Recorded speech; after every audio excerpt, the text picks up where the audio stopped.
ehtimalla danışmaq, yəni xüsusilə də böyük bir şəxsin Əbülfəz Elçibəyin adından, yəni onun sözçüsü olaraq, yaxud belə o nə deyə bilərdi demək, həm mənəvi cəhətdən, həm də belə deyək də, elə siyasi cəhətdən də çox qüsurludur. Yəni olmaz. Amma belə deyək də, yəni biz Azərbaycan Cümhuriyyətinin bu yaxınlarda 108 illiyini qeyd elədik. Və o Azərbaycan Cümhuriyyəti ilə bağlı yer gəlmişkən hətta Məhəmməd Əmin Rəsulzadə özü də kitabını Azərbaycan Cümhuriyyəti adında yazıb. Yəni bu bilinsin deyə mən deyirəm. Yəni biz sonradan onu tədqiqatçılar, başqaları, Avropa, Azərbaycan Demokratik Respublikası, Azərbaycan Xalq Cümhuriyyəti və s. deyib. Möhürlərində də belədir Azərbaycan Cümhuriyyəti. Yəni o Cümhuriyyətin davamı olaraq, onu bərpa edənlərdən birisi olaraq Əbülfəz Elçibəy tarixdədir. Azərbaycan ordusunun bünövrəsini qoyaraq tarixdədir. Azərbaycan milli valyutasını gətirərək tarixdədir.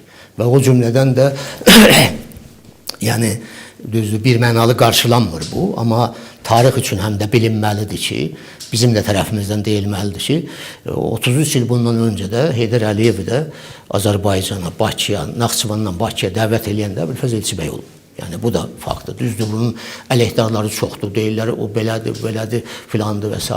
Həm məsələyə biraz başqa cür baxanda, itirilmiş illərə baxanda, problemlərə baxanda bu cür qiymətləndirilir. Amma bu da faktdır. Onun yəni xidmətləri danılmazdır. Amma o yəqin ki, bu cür arzulamazdı da, belə deyək ki, gecə oldu. Axı biz 30 il torpaqlarımız işğalda qaldı. Belədir. İlk türk şahinləri bəyin ölümündən bir il sonra Bakı səmasında oldu. Bəyin arzuları idi. İlk türk hərbiçiləri, təlimçiləri və əskərləri, zabitləri Elçibəyin zamanında oldu. Yəni dəvət olundu bura. İlk Türkiyədə hərbi təhsil alanlar Elçibəyin zamanında oldu, göndərildi. Test üsulu ilə belə seçildi, göndərildi. Yəni bu görülən işlərin bünövrəsində Elçibəy var. Arzuları da var, real olaraq iştirakı da var. Üzr istəyirəm. O cümlədə də Elçibəyin 33 il bundan qabaq hakimiyyətdən devrilməsi, qiyam yolu ilə devrilməsi də var. Bugün cümə günüdür. Cüməniz mübarək olsun bütün izləyicilərin də, hər kəsin də. Dualarınız, ibadətləriniz qəbul olsun. Təbii torpaqların azad olunması hər kəsin böyük arzusuydu. Amma bizim nə qədər insanımız, minlərlə, bəlkə də 10 minlərlə, bəlkə də daha çox, yaddan olsa 100 minlərlə, milyon adamımız, yəni Nadir Şahdan sonra, torpaq itkisindən sonra bu həsrətlə dünyasını dəyişib ki, Azərbaycan torpaqları yoxdur. İndi bəzi adamlar ağzı göyçəkli eləyib danışırlar, məsələn, yerindən duran danışır da, özü də bilmirik, amma danışdırırlar onu ki, 1 milyon kvadrat kilometr ərazi qoyan Şah İsmail Xətaiyə dil uzadan oğullar tapılır, igidlər, belə qəhrəmanlar filan da. Yadında belə ağlına zadına adam şübhə eləmir, amma baxırsan ki, yox, şübhəli görünür. Belədir.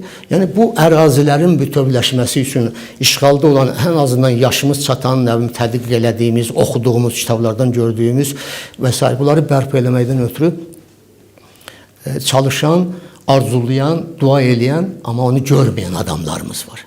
En qədər, düzdürmü? Bunlar gerçəkləşdi.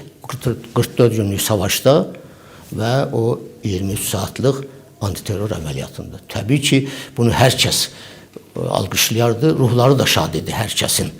Amma dediyim kimi onu birbaşa konkretləşdirib Elçibəy adından demək mənim həddimə deyil, mənim ağlıma deyil. O məndən kənardır. Yəni bu imanım olmasaydı mən də deyərdim, Elçibəyin adından danışardım. Ağlım olmasaydı mən də deyərdim, danışardım. Amma biraz var da, biraz zərrə qədər də olsa imanım var, biraz da ağlım var. Amma bunlara görə hesab eləyirəm ki, hər şeyə görə minnətdarlıq olmalıdır. Amma bu Elçibəyin arzularının gerçəkləşməsidir.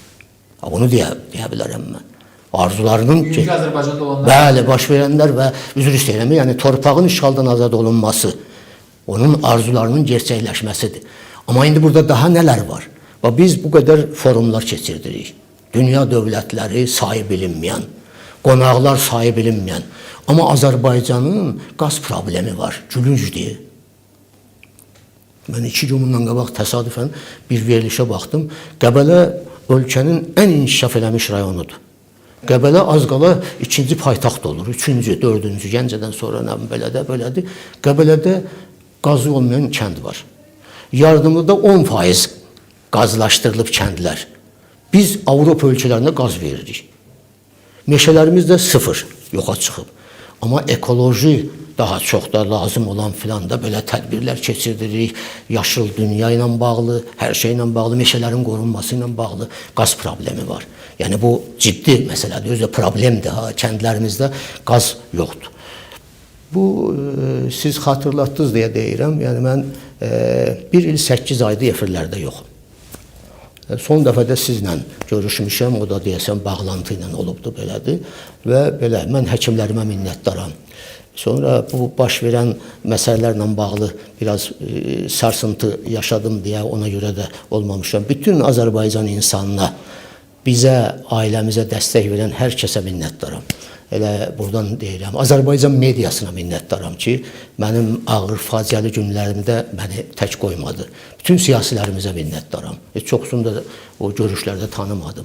Allah hamınızı qorusun, bütün millətimizi qorusun inşallah. Yəni, bu məsələlərdə həm də problemimizi deməliyik. Yəni, Elçi bəy bu məsələlərlə bağlı böyük qayıdış var Azərbaycanda, bax, o problemin davamı olaraq. Böyük qayıdışa mane olan böyük əngəllər var. O ancaq dövlət səviyyəsində həll olunmalıdır və nəzərə alınmalıdır, üzr istəyirəm. Yəni, elə məsələlər var ki, indi başlanılıbdır, eşitdiyimə görə Şuşada bu başlanılıbdır. İnsanlara, Şuşanın keçmiş əhalisinə, məskunlaşana, yenidən qayıdıb öz evinə gedənlərə imkan yaradılır. Deməli, öz evini bərpa eləsin. Zahiri məsələlər isə dövlət tərəfindən olacaqdır, yəni küçə hissəsi filanı. Bunu bütün rayonlarda eləmək lazımdır. Bütün rayonlarda eləmək lazımdır. Yəni, bu Şuşada bu eksperiment aparılır. Şuşanın böyük bir hissəsinə Pənahəli xanın adını vermək lazımdır. Bunun əvvəlki adı Pənahabad idi. Hər şey bərpa olunur da. Belə deyək ki, hüquqlar bərpa olunur filan. Bu olmalıdır. Bizim, yəni, səhiyyədə, təhsildə olan problemlərimizi Azərbaycan hökuməti, nazirlərimiz, Təhsil Naziri, Səhiyyə Nazirliyi, təbib, bizdən, məndən şəxsən 100 qat artıq bilir. Amma bu problemi həll eləmək gücündədir axı o həm də. Onun gündəlik işidir bu. Bunu həll eləsinlər də, bu aradan qalsın. O deyirik, filan məsələ hazır olmalıdır təhsilimizdə və gəlməlidir, dövlət siyasətinə çevrilməlidir. Bu tədris olunmalıdır, gəlib çevrilməlidir. O adamlar sabah gəlməlidir, əvəz eləməlidirlər. Bu olmalıdır. Bizim hərbiçilərə böyük borcumuz var. Azərbaycan ordusuna böyük borcumuz var, şəhidlərimizə borcumuz var, onların valideynlərinə borcumuz var, qazilərə borcumuz var. Bizim hərbidə ən böyük problemimiz ev problemidir. Hərbiçi gəldi, oldu, gəlib, zabit olana qədər də ev ala bilmir. Bir də görüşü vaxtı çatdı, filan yaşdadır, tərxis olunur. Ev ala bilməyib, növbə var. Amma bizim elə hərbi, Müdafiə Nazirliyinin elə əraziləri var ki, Bakının ortasında, yerini də göstərə bilərəm. Orada o hərbi hissənin ərazisi ləğv olunub, onun içərisində göydələn tikilib, hətta qəsr tikilib, qəsr. Minlərlə. Onlardan elə o hərbiçilərə də vermək lazımdır. O növbədə duran, ev növbəsi çatana yaxın tərxis olunan əskərlərimiz, hərbiçilərimiz var, onlara ev verilməlidir. Bu narazılıq, bu aradan qalxmalıdır. İşsizlik var. Yəni, Elçi bəy məsələsindən danışdığımıza görə, Elçi bəyin bu məsələyə münasibəti necə olardı? Bunlar deyilməlidir. Uşaq pulunun əleyhinə çıxan adam, verilməsinin əleyhinə çıxan adam bu millətdən deyil. Türk oğlu türk deyil, türk qızı türk deyil. Əhalimizin yaşamasından ötürü. Mən də çox uşaqlı ailədə böyümüşəm. Biz 14 nəfər olmuşuq, 9-umuz bu gün də yaşayır. O bəyənmədiyim və yıxılmasında iştirak elədiyim Sovet imperiyası 5 manat da olsa pul verib. Onda qənddə məsələn 1 manat uzaq yoldur, dəmir yolu yox idi deyə 1 manat 5 qəpiyə, 1 manat 2 qəpiyə satılırdı. 1 kilo qənd filan. Onun buydu filan da. Amma uşaq pulunun hesabına o əhali, o çox uşaqlı əhali yaşaya bilirdi. Bunu həll eləmək Azərbaycan hökuməti üçün bugünkü günündə bir su içimi qədər asandır. Heç bir problem yoxdur. Qazilərə verilən 80 manatı artırmaq heç nədir. Gözü yumulu artırmaq mümkündür. Bunu istəməyən adam bu hökumətin siyasətini bəyənməyən adamdır. İstəmirsə, yox hələ bu qədər qalsın. Bu hökumətin əleyhinədir, bu yürüdülən siyasətin əleyhinədir. Uşaq pulunu vermək vacibdir, lazımdır, olmalıdır. Kim də bunu geçsin, indi orada yəqin ki yazacaqlar, nəsə yazacaqlar da, şərhlərdə filan da. Hardan gəldin, hara çıxdın, nə bilim nə filandır belədir. Bax, bu Elçi bəy həm də bunu istəməzdi, bu problemlər, bu daxildə bu problemlər olmasın. Bizim qonşularımız onsuz da əleyhdarlarımızdır. İran Anti-İslam Cumhuriyyəti bu tərəfdən, Rus Federasiyası bu tərəfdən, başqaları belə filan. Hətta indi Rus daha ölümcül vəziyyətdədir də güya ki siyasəti, yox ölümcül də deyil.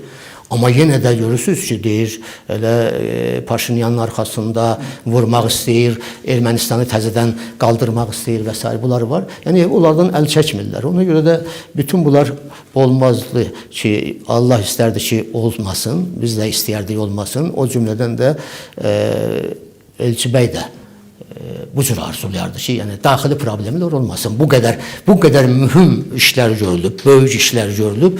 Bu böyük işlərin arxası gəlməlidir. İrad tuturlar ki, mən şəhidlərin qisaslarını almaqla Allah ruhlarını şad eləsin də, bizə nəsib eləsin deyirəm. Dəyişdim bu gündən, hörmətli irad tutanlara deyirəm. Mən şəhidlərimizin ruhunu şad etməyi bizə nəsib eləsin deyirəm. Qisasını alaq, aldıq, bitdi məsələ. Bu normal yaşasın şəhid ailəsi. Ancaq üzdə görünən yox da, yəni deyək ki, hamısı normal yaşasın, problemsiz yaşasın. Qazilər problemsiz yaşasın. Yəni, bunlar olsun və hər görüş bir vidadır. Bugün həm də görüşdüm, sizə də təşəkkür edirəm. Həkimlərimizə də təşəkkür edirəm. Bütün insanlarımıza təşəkkür edirəm. Allah millətimizi qorusun və ucalsın inşallah. Sağ olun Mahmud bəy. Biz sizə Allahdan uzun ömür, can sağlığı və ən xoş günləri yaşamağı arzu edirik və bugün studiyamız olduğunuz üçün də təşəkkürümüzü bildirərək ümidvarıq ki, növbəti yaxın vaxtlarda yenə görüşüb daha xoş, daha gözəl və bizi sevindirən bir çox məsələlər ətrafında da. Təbii ki, problemlər də olacaq. Bu da həyatımızın bir hissəsidir. Çətinliklər, problemlər varsa, bu da həm də bizim güclənməyimiz üçündür. Bu da çox vacibdir və növbəti efirlərdə də inşallah görüşmək ümidi ilə bir daha təşəkkür edirik studiyamıza. Bugün həm də 24 iyun vasitəsilə xatırlatdınız deyə biz onu Türklük günü kimi qeyd eləmişik. 7-si iyunu biz Elçi bəyin doğum, üzr istəyirəm, seçildiyi günü də Demokratiya günü kimi qeyd eləmişik və bu məsələyə görə də, xatırlatdığınıza görə də Türklük günü münasibəti ilə də bütün haqq sevərləri, Elçi bəy sevərləri təbrik edirəm, sizə təşəkkür edirəm.